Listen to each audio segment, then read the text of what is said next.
தனக்கு பிரித்து கொடுத்தது போல மூத்த குமாரனுக்கும் கொடுத்துட்டார். அவன் சுதந்திரவாளி.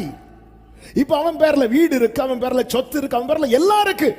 ஆனாலும் ஃப்ரெண்ட்ஸ் கூட ஒரு டின்னர் போறதுக்கு அப்பா பலவா.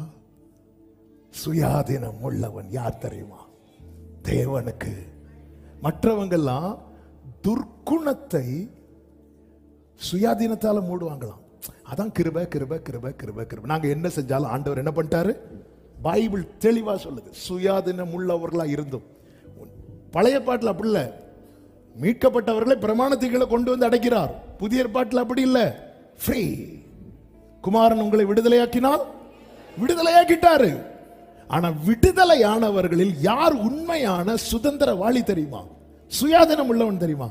தேவனுக்கு அடிமையா இருக்கிறான் தெரியுமா? அவன்தான். நானே என்